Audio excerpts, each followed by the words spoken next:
Et salut à tous, c'est Marc Cespo et nous sommes en compagnie aujourd'hui pour un petit tutoriel sur comment installer Java et donc par la suite coder avec. Alors il va vous falloir deux choses qui sont primordiales, je dirais.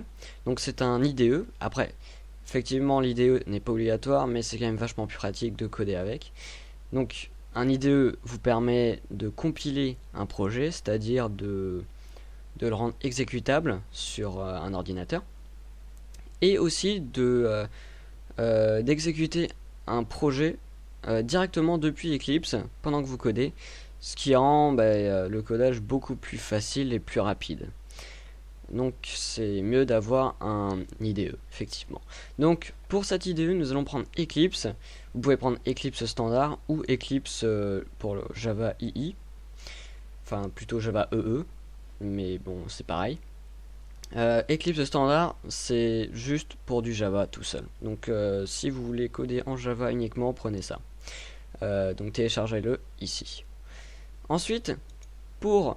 en fait, il va nous falloir le Java Runtime Environment. Donc c'est ça.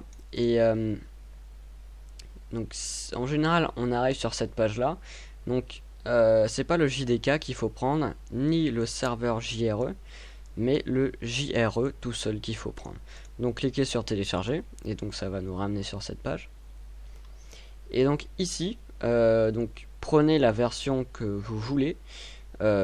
Si vous avez Linux, prenez sur Linux 64 ou 32 bits. Donc prenez Windows 64 ou 32 et donc téléchargez-le ici. Le .exe est mieux. Donc prenez le .exe, mais si vous voulez prendre ce type d'extension, prenez ça. Alors une fois que vous avez installé Eclipse et le Java Runtime Environment, normalement, donc vous devriez avoir un petit... Donc dans le programme file, vous devriez avoir le dossier Eclipse. Cliquez dessus, vous avez ça. Sachant que ça ne sera pas là. Donc pour le moment c'est là, mais ça ne sera pas là.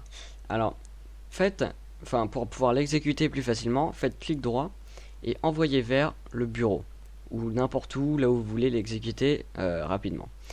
Et donc ça va vous faire un petit exécutable comme ça. Donc cliquez dessus, ça va ouvrir Eclipse. Et donc là, normalement ça va vous amener à Workspace.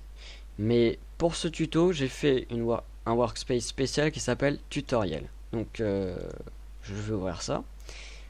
Donc là j'ai pris Eclipse Juno. Il y a plusieurs versions d'Eclipse que vous pouvez prendre. Mais la Juno elle est très bien. Donc à partir de là, donc vous n'aurez pas cette interface directement, vous allez avoir un truc énorme qui va vous dire bienvenue dans Eclipse et tout. Fermez ça. Et ensuite, si vous avez pris le Java EE, dans ce cas, faites une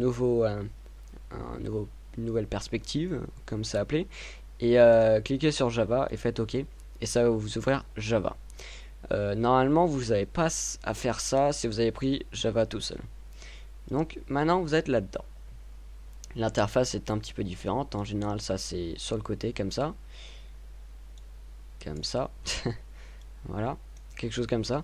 Moi je l'ai mis ici, c'est plus simple. Alors nous allons faire un nouveau projet. Pour faire un nouveau projet, donc allez en haut ici et faites new. Donc on va faire un Java project et on va l'appeler tutoriel. Tutoriel. Voilà, comme ça.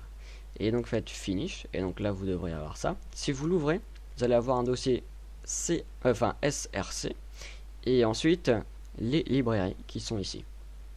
N'y touchez pas. Donc dans le dossier src, faites clic droit, nouveau, et après vous faites une nouvelle classe. Donc on utilise des classes en Java. On utilise des classes et à l'intérieur, donc on met du code. Et donc c'est avec des classes, donc c'est un programme orienté objet, je vous rappelle. Et donc vous pouvez faire des objets dans des classes, et donc c'est plus pratique pour faire des choses. Mais bon, pour le moment c'est un peu avancé pour ça. Donc on va faire une classe et on va l'appeler tuto. En général, une classe, donc la première lettre est en majuscule et le reste c'est en minuscule. Donc voilà, on on appelle ça tuto. On va faire finish. Et donc là, il va y avoir un package qui va se faire. Donc c'est le default package. Et dans ce package là, donc il y a la classe tuto.java. Et donc ça va faire public class tuto. Là. Alors jusque là, si on fait ça, ça va rien ouvrir. Hein, voilà. Donc pour pouvoir ouvrir quelque chose, on va faire appel à une fonction. Donc cette fonction c'est ça.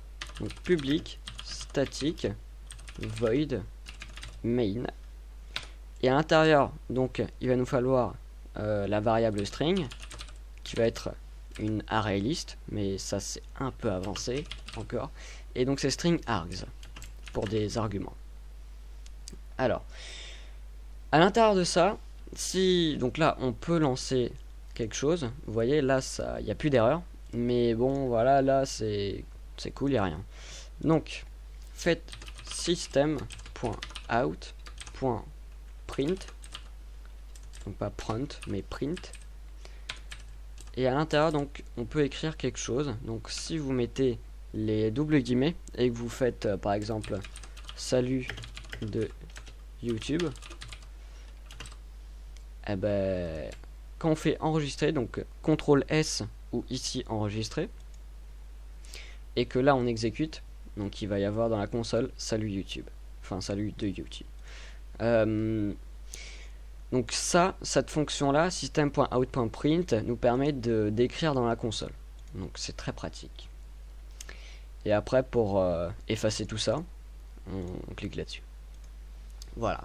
Donc c'est la fin de ce tutoriel. J'espère que vous avez aimé cette vidéo. Et j'espère que surtout vous avez compris comment on faisait pour installer Java. Si vous avez des problèmes néanmoins, vous pouvez toujours me poser des questions dans les commentaires, j'y répondrai. Et si vous avez aimé la vidéo, n'hésitez pas à laisser un j'aime. Et si vous en voulez plus, n'hésitez pas à vous abonner. Voilà. Allez, à plus tout le monde.